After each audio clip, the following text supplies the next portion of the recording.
So in 2020, pre-COVID, the movie Dolittle releases. And there's so much that goes into this movie that alludes to the fact that it's going to be this dramatic success. The main character is played by Robert Downey Jr., which at that time was like a shoo-in, right? And a household name. They have one of the biggest CGI houses in the world designing the movie and doing work on the movie. By all accounts, the production studio believed so much in the project that they basically said unlimited budget and unlimited time, to which they ended up spending $233 million on the film. And it releases in 2020, pre-COVID, so no excuses. And the film proceeds to lose $76 million. It is a total failure, like absolute failure. And the reason why is not because anything about audience behaviors or anything like that. It's because it was awful. And if you go and look at the Rotten Tomato reviews on this, to this day, it has a 15% on Rotten Tomatoes. And I was reading the reviews this morning just as I was prepping for this conversation. There were a couple that stood out to me. There was a woman that wrote for a newspaper in Ireland. She said, "This nothingness doesn't even have the good grace to be a bad movie. The low point of every single career involved." Oh, no. There was another one that said, which actually applies to our conversation, "Dolittle should have done less." And then there were others that highlighted that this entire movie is just a bunch of like glitz and glam surface distractions, and there is zero story, and the acting is awful. And we can look at that and we could spend an entire episode saying what went wrong, what happened there. They had everything you could possibly need to be wildly successful. And not only was it not successful, it was a massive money pit. It was a failure. And I think one of the key points that we should all take from this case study is it was a lack of resourcefulness. There was a lack of imposed resourcefulness. Because what is resourcefulness? It's the imposition to do what you can with what you have. And the principle that we all have to understand is we think constraints are a bad thing. In reality, constraints are the breeding ground for creativity. And the minute we get rid of all constraints, what we get is not this incredible free expression of creativity that creates tremendous value for others. You get nothingness that doesn't even have the good grace to be called a bad movie. So that's how I wanted to start today's conversation. Perfect. I didn't know any of that. So like, how does resourcefulness apply to leaders, and why are we talking about this? Let me get your thoughts on this too. But what I would say is, if resourcefulness, the functional definition we're using for this episode, is doing what you can with what you have, I think the reason why it applies to leaders is like the most simple truth ever. What you have is what you have. And so what are you going to do what you can with other than that, right? And so often we get crippled or paralyzed saying, I need that to be able to do something. And that stops us from being able to lead. Or it causes us to over leverage and go borrow OPM, other people's money, to fund something that isn't proven, when in reality, I just see, man, the most scrappy, intentional, effective leaders that I know, they do what they can with what they have. Mm-hmm. Yeah, I mean, I would just say it's a reality check. It's like, what do you have, and what are you going to do with it? And what are the constraints in your current season? That's right. And to that point, it's almost a conversation about stewardship as well, because you think about the parable of the talents. Do what you can with what you have. Like, there's a version of all of us that says, my goal for what I have is just to sustain what I have. Like, and I'm just going to guard and protect that. But then clearly that's admonished in that parable. What is valued in that parable is the one that took the talents and reinvested it in service of others. And so that's what we're called to do, is we're supposed to take account of what we have, maximize what we have. And then the why is really important: in service of others and for the glory of God. Mm-hmm. And so that's what we're really focusing on in terms of accomplishing with our resourcefulness, is maximizing what we have in service of others and for the glory of God. With that, this is an exploration episode. So like you and I kind of said, let's lay some base level context, tell a good story, and then jump into genuine curiosity questions we have about this topic. So how about we just jump into those? Does that sound good? I'd love to hear one of your questions first. My first question was just, what what is a picture that comes to mind when you think of resourcefulness? You go first, because my picture is Dolittle. I feel like you already answered this. The first thing that came to mind for me was when I was in the Coast Guard, we would do survival training, because we did a lot of work inland and in the mountains as well. And so I remember this, one of the guys who'd been a rescue swimmer for like 15 years and had just a lot more experience in this area than I did. We carry paracord with us, and we use it in different things. And so he pulls out this paracord, and in like a matter of a couple minutes shows us that you can both cut paracord with paracord if you don't have a knife. And then in addition to that, once you cut it, you can pull like the gutting from the paracord, and then you have like twice as much line as you would need or as you originally had in this one piece of paracord. And for whatever reason, that's the picture that came to mind, is like, one person could look at that and go, that's a piece of paracord, this is what I can do with it. And another person looks at that and goes, oh, I could use it for this, or I could actually double the amount that I have if I use it this way, which is just really interesting. So. Yeah. So I think there was an original show called MacGyver. I've never seen the original show. I've only seen the SNL like parody of the show, but I've seen quite a few of these, and it was called MacGruber. And they would always have this like joke intro that was MacGruber making life-saving inventions out of household materials, MacGruber. And it's like, that would be the whole like shtick, is he would be like this guy that's in this like horrible situation, and he's like, the bomb's gonna blow up in 10 minutes, and there's 10 locks on the door, and there's no windows, and all we have is this toothbrush, hair dryer, and my mustache or something like that. And it's like, how is he gonna get out of this one? And it's like, but the whole like theme was honestly resourcefulness.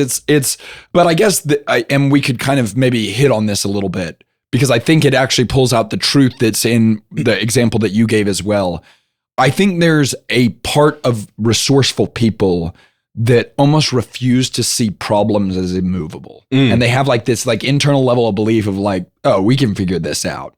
Yeah. Does that feel right? 100%. That actually goes into one of the truths that statements that I brought to this conversation too, which is resourcefulness has more to do with perspective than skill. And so the perspective that you have on your current situation and the resources that you have in any particular season has a lot more to do with how you're viewing those things and how you're leveraging those things than it does necessarily like any skill you have or any additional resource you think that you need. Yeah.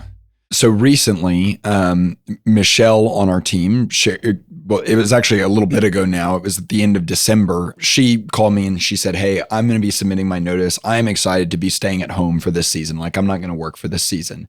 And like, it was a little bit of a teary-eyed call for both of us. She has been so gracious to our team and to our customers. And just like, honestly, I think I'm not speaking anything that's not true. And I say she like loves the work, but she also just really wants to stay home and build a family, which praise God for that. I think that's great. She called me and she said like, I am going to submit my notice. And thankfully she was down to stay on until the end of February, which we're still in the middle of right now as we're recording this podcast. But I finished that call and I said a quick prayer, and then I was already planning to go for a walk with Aspen. And I said, I think this walk's going to look a little bit different than what we had originally planned. And I shared with her Michelle's leaving, and she was so gracious. She said, I'm sorry. And then she just looked at me and she's like, you're going to have to hire like 9 people. I was like, oh my gosh, you're so right. And honestly, she said it in a joking way, right? But it was not out of the realm of possibility, like 4 or 5 people. Michelle is such a high capacity individual that she has worked with me for 9.5 years. She's been with Path for Growth for 4.5 years. And so she just held so much. And so in my mind, I was like, we're going to have to hire all of these new people to be able to accomplish everything we're doing. And I was starting to do all this napkin math in my head of like payroll and all of these different org structures and the number of people that we're adding in a very short period of time, and just it's certainly not insurmountable, but also like this is a lot. And specifically, it was like, how am I going to solve for this operations role?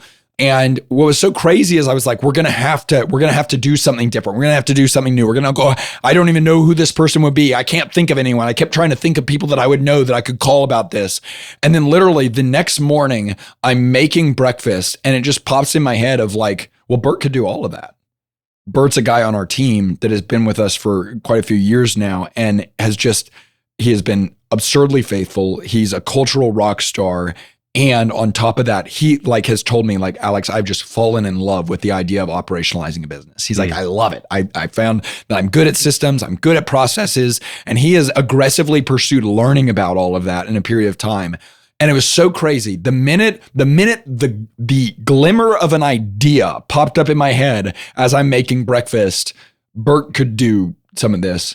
It was like my entire attitude changed. It was like, I was like conjuring up all of these negative images of the future. And I was like, oh, this is all super solvable. Like we've got this on the team right now. And I'm so grateful for that moment. Now Bert is already taking on the role and he's crushing it. He's doing a great job. We're in early innings, but he's doing a great job. And for me, I think that's a reminder of how easy it is to adopt an attitude of unresourcefulness, to like have limits and lids and blockers to your visibility where you don't see everything that you already have that you just need to maximize. Yeah.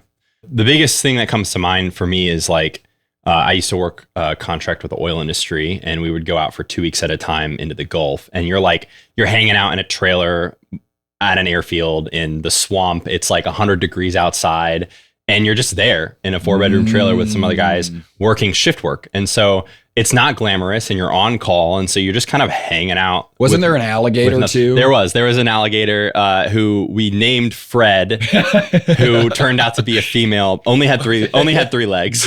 Woof. So there's a lot about that story. There's just like, but one of the things I always thought was so fascinating is like a lot of those guys will just go out to the trailer and they'll just like, I mean, it's kind of interesting to watch. Like they'll just kind of spiral for 2 weeks with like, I think partially the isolation, partially the boredom, partially like just waking up in the morning, sitting on a couch and turning on the TV and just kind of like, I mean, more or less like wasting your day and just trying to kill time. And one of the things I look back very fondly on that season because I was like, man, I'm going to go on a walk. I'm going to listen to these podcasts. I'm going to spend time in the sun. I'm going to read all these books. And like, I just had like a totally different perspective and like purpose behind what I was doing there. And like, I was like, I'm getting paid to just hang out. Like, this is incredible. Yeah. And it is amazing. Like at one point I spent 6 full weeks there. I did an overtime shift and it was long, but like, it was incredible to see like the life I got out of those 6 weeks. And then like the hole some people would dig themselves into in 2 weeks. All in some ways as a matter of perspective. Yeah. I think often about when I was in high school, I vividly remember thinking and saying, I'm just so busy. I'm so busy and my schedule's so full. I look back at that version of me now and be like, what do you mean you were busy? Are you kidding me? You had all the time in the world. What are you even talking about? But here's what I have to remember is I bet, I'm not positive, but I bet there will be a version of me that's 44 that looks back at 34-year-old me and says, you thought you were a fool then? It's less busy now. It's more like, you thought you were holding a lot of responsibility then? Are you kidding me? Look at everything you've got now. And it's like, in some ways, I have the most time right now than I will likely have for a very long time. And so how am I maximizing the time that I do have instead of complaining about the time that I don't have is critically important. Yeah. I think that brings me to one of the questions that I have that I want to hear your thoughts on. And we've already hit on it some, but specifically, what are the blockers to resourcefulness? When we're not being resourceful, what gets in the way? What comes to your mind? Oh, I think we touched on one. I think straight up just perspective. Like, how are you viewing this situation, and what is your overall attitude towards it? I think that would be, in my mind, like the primary blocker. I think like constraints and limitations are a part of life, and I think like one of the things about that is often we get so focused on our limitations and our constraints that maybe we get frustrated or we feel limited or we feel stuck. And oftentimes like limitations are a catalyst for creativity. And when you can view limitations as an opportunity for creativity and creative thinking and creative solution, like problem solving, which is really what we're talking about, I just feel like everything changes. I agree with that. And that's one of the blockers that I was thinking about that's related to the Dolittle story from the beginning. I think one of the greatest blockers to resourcefulness is resources, right? That like it's when we have much that we are often most at risk of becoming complacent or less scrappy or less forward oriented and more just stuck and stagnant and stultified where we are. And so I think resources are a real challenge. I have kind of established a little internal rule for myself where I say I'm not allowed to say I didn't have time to work out. I'm not allowed to say that phrase. What I am allowed to say is I didn't want to do burpees for 10 minutes straight. Because it's like the idea that you can't, I mean, I always have 10 minutes, right? We all always have 10 minutes. I believe that. And the idea that the reality is I could have worked out. And if you do burpees for 10 minutes straight, that is probably a better workout than I would have had at the gym if I had gone for an hour. So it's not that I didn't have time, it's that I didn't want to, which might even be okay. Just don't tell me you didn't have time because that's a limit, right? Yeah. The limitation creates or inspires creativity. Like, that's right. If you're like, oh, my only vision of working out and getting in shape is going to the gym and doing these things, and you're locked into this set idea of what it means to take care of your body and be physically fit, you're being really constrained and you're just focusing on the limitations. Whereas you're like, I have 10 minutes. What can I do here right now in 10 minutes to get my heart rate up and move my body? And that opens up a world of opportunity for the same. You're solving the same solution. That's right. Or solving the same problem. That's right. You said vision. I think lack of vision is also a blocker to resourcefulness. Mike Valentin is a mentor and friend of mine, and he has this unique perspective in that for a period of time, he actually worked kind of in and with our team and supported our business for about 6 months. And so he had just enough context to know the people, to see how things operate and run, while he was still kind of on the outside advising me and giving me direction and support and all of that. And one of the biggest things that I learned from Mike is like, he just sees things in people that I wasn't seeing. Like I honestly, and we've talked about this, I was such a fool because I saw Michelle as an EA, and I was like, because that's what she had always been for me, right? She was my executive assistant, and she worked 10 to 15 hours a week. I saw her as an EA, and I could not envision a future where she was anything other than an EA. Mike was like, that gal is unbelievable. He's like, she, not only can she do the EA, she can totally manage operations. There's nothing about operations that she couldn't conceptually understand and do an effective job of leading. And she can also run events like a pro. She can do those things. And it was just like, I just need someone to say, like, you need to have more vision for that person. You need to believe in them. And they might not even believe in themselves fully yet, but you need to believe in them.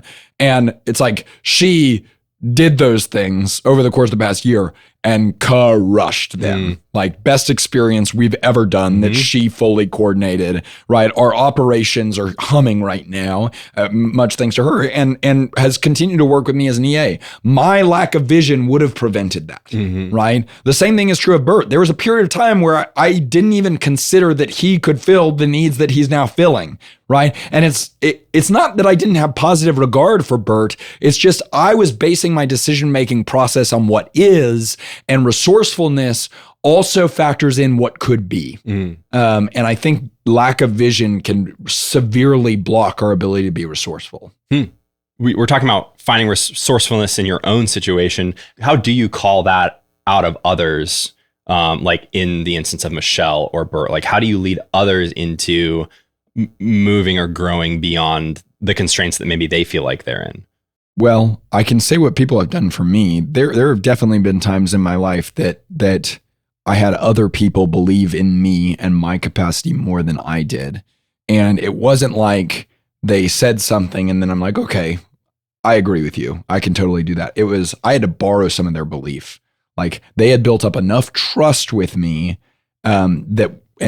I perceived them as people that were really competent and that really cared. And because of that, when they said, I believe this, you should do this, it wasn't like, I believe it as well. It was like, I don't necessarily believe it, but I'll follow you. Like I trust you enough to follow you, or at least to take a step. And so I think like us having for belief in people, maybe before or more than they believe in themselves, But the one caveat I would give to that is I have seen a lot of really resourceful leaders that believe the best in people and for people. And I love that. I think that's a wonderful quality. And I think it's a trend among really effective leaders. But if there's not willingness in the person, but you pull the trigger anyway, and you say, I believe that person can be a leader, and they might not see themselves that way, but they can totally take on this role, but they're not willing or excited to take a step of faith, then you shouldn't do it, because there has to be at least the seed of belief in them. Otherwise, I've just never seen it go well. Yeah, no, that makes sense. Here's one. How should we think of resourcefulness in the age of AI? Oh, I had hopes that question would gender a reaction like that. Well, man, I mean, there's so AI as a concept, I feel like it covers so much, and it's such a big conversation.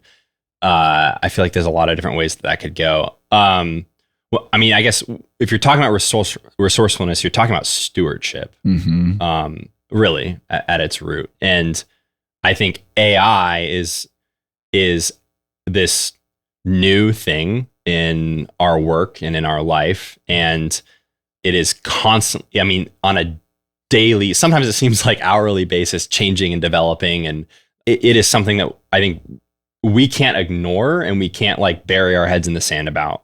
Like the world is changing around us rapidly, and it's just something we're going to have to figure out how to steward well. Yeah. I guess as far as resourcefulness goes, there's I think the danger and the scary side of it, which a lot of people are kind of staring down the barrel of the gun with right now, of like, oh, this has the potential to eliminate a lot of jobs in a lot of different areas.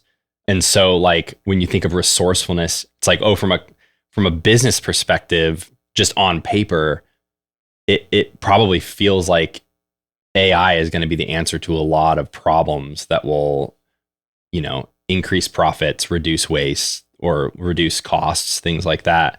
I guess like I'd love to hear your perspective. That's the first thing that comes to mind with me in AI is like that reality. It's going to touch so many more things than that, but I'd love to hear your perspective. Yeah. Well, I like the connection to stewardship a lot. I think that I kind of was thinking down a similar vein. I listened to something recently that it was referencing research that tracks overall creativity output and quality of creative output over time societally. And for quite a while now, creative output and quality is going down according to this metric. And I think this research is pre-AI. I don't know where it's at now post-AI, but you think about everything that we have had access to pre-AI that should theoretically make us more creative, right? Like we've got more access to information, the ability to connect with people around the world. You can Google anything you need. You can have any, physical resource you need on your doorstep within 24 hours. You would think that all of that would make us more creative. And in reality, what this study would suggest is that we're actually becoming less creative. And I think part of that is exactly what we've already discussed at length in this episode is more resources does not guarantee more resourcefulness. And in fact, with the more access we've been given, it's actually diluted our abilities in all areas. And one of the areas where it's really diluted our abilities is our focus. Yeah. We are putting our attention on a billion different things at all times instead of actually dedicating ourselves to a few really good and beautiful things. Yeah. Well, I mean, you talk about constraints, like AI, a lot of it doesn't really have constraints. That's like, right. Especially, I mean, you talk about ChatGPT and the connection between like our creative thinking and decision and critical thinking and decision making, and then our ability to use something like that to, in many ways, eliminate the quote unquote need for it. I will say that I asked ChatGPT to make a picture of my 1-year-old daughter wrestling an alligator to the ground, and it wasn't willing to do that. So it said like, we are unwilling to put pictures of children wrestling wild animals. So there are some constraints. There are constraints. But I do think, I think it was a different study that you referenced. I saw another study recently of like brain activity and people using ChatGPT for creative thought processes. The result was essentially like people, through the use of AI for creative thinking and creative thought processes, like people who use AI excessively to think creatively actually begin to lose the ability to do it on their own. Which is not surprising to me at all. And the brain, it's good to know that there's evidence of that now, because that totally makes sense. And the brain activity was, I think, significantly reduced. And maybe we can find the link to it and link it in the show notes. But I thought that was really interesting. I mean, that goes back on like the original thing I said, which is like limitations, like spur or inspire creativity. And when you start to remove limitations, the result often isn't more creativity. It's often like we lose our ability to creatively think. And so, I mean, art is such an easy example of like, you look at Picasso and he has all these different like periods and styles in which he approached. And like, there's the blue period where he only painted with blue. And it's like, that is a constraint. Like he placed that constraint on himself so well said. To develop art that we now look at. I didn't know he did that. That's amazing. You know, and I mean, really, I mean, I went to school for art. And so any art class I had, it was like, here is the project. Here are your constraints.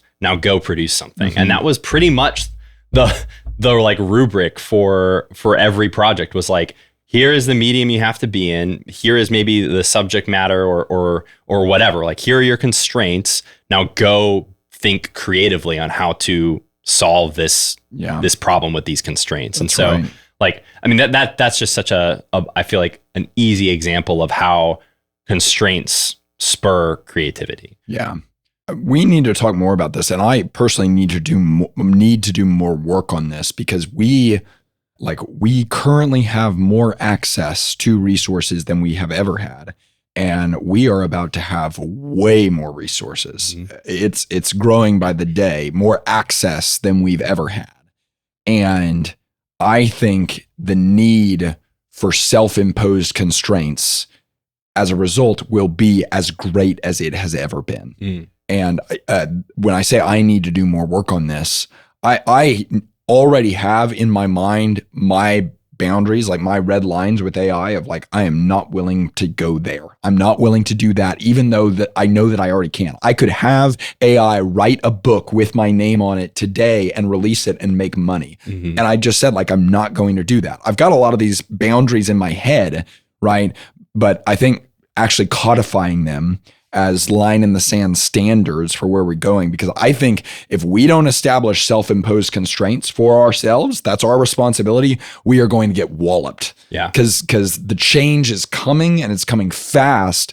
And we know that constraints are what actually help us thrive and flourish. But the world is already there where you have access to infinite possibilities of where you could spend your time, energy, and money.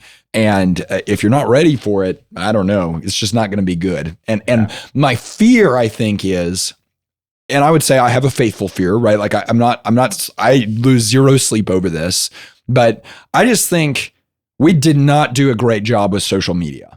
Like we way missed the mark. It shouldn't be this massively shocking thing that, oh man, it has a horrible effect on teenagers, particularly teenage girls, because they're posting images of themselves every day online. Like, we're releasing all this research now that suggests that, and it's like, how on earth did that surprise us? How on earth is it taking us 10 years to catch up to that? And I just think the ramifications of taking 10 years to realize the cost of how we use this new technology will be way worse if we don't get ahead of it. And I don't know what the society is going to do with it. What I can control is what happens in my heart, and hopefully I can influence what happens under my roof and within my team and within the Path for Growth community. So that's where I want to spend my time. Yeah. I don't know if it was the UK or Australia recently, but I think they just put a law in place where you have to be over the age of 16 to use social media. Australia. It was Australia. So here's what's crazy. You know what's crazy about that?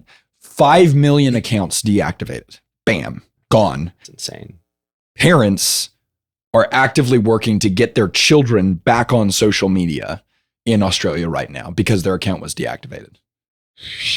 like using their login information to make sure they have access. I mean, it's our generation's cigarette is really what it is. That's like, right. Yeah. like, you know, it's oh yeah, like this thing that we people were smoking on planes at one point, and now we're like, oh, this is actually really bad for you and the people around you. Like we should put some limitations around this.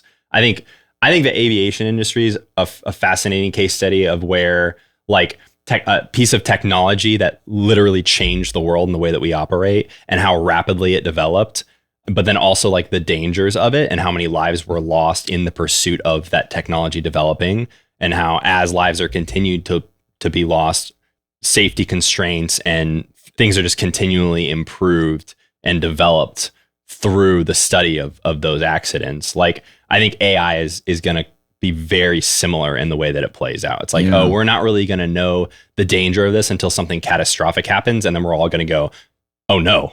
And then like what are the rules we need to and constraints we need to put around this? I think what's scary is that even possible? Yeah, but right? The thing that I would stand on is individually, I can put constraints on myself right now. Sure, I do not have to wait for the writing on the wall to take place for my life individually. Like I can do that, and I think I should. And if enough of us do that, it will actually affect the overall trajectory of how things go.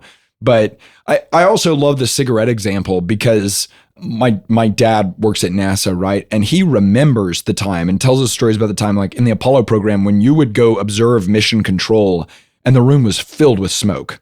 Like mission control while men are in space is filled. Like those men are in a cancer box directing this space crew, right?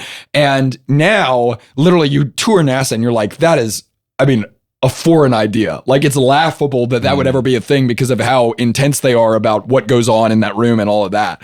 And we have progressed so far. Yeah. It can be really easy to look at the current reality of addiction and be like, there's no hope. It's already gone too far. Cigarettes would suggest otherwise. Yeah. Cigarettes went from celebrated to somewhat normalized to talked bad about to now almost entirely absent to hear positive conversations about cigarettes from my experience. So there is hope. I think we have individual responsibility that we should play in our use of these things. And I think in many ways, as time goes on, imposing constraints is just going to become more and more important. That's right. And in many ways, like is going to help us continue to think creatively and probably, make a bigger impact. Yeah. So. Well, my takeaway from this episode is like our resourcefulness is often the result of our limited thinking. And it's actually when we lift off the cap of our thinking that we can see there's way more possibility with what we already have. My second takeaway is we need to do further thinking work and discussion on the topic of AI and leadership, because I think that's a whole vein of discussion that would be really helpful. Cool. Thanks, Ben. Yep. Hey, y'all, thanks so much for watching. If you want more content like this, we've got some killer stuff planned. So make sure you rate, review, and subscribe. Let's go, let's go, let's go.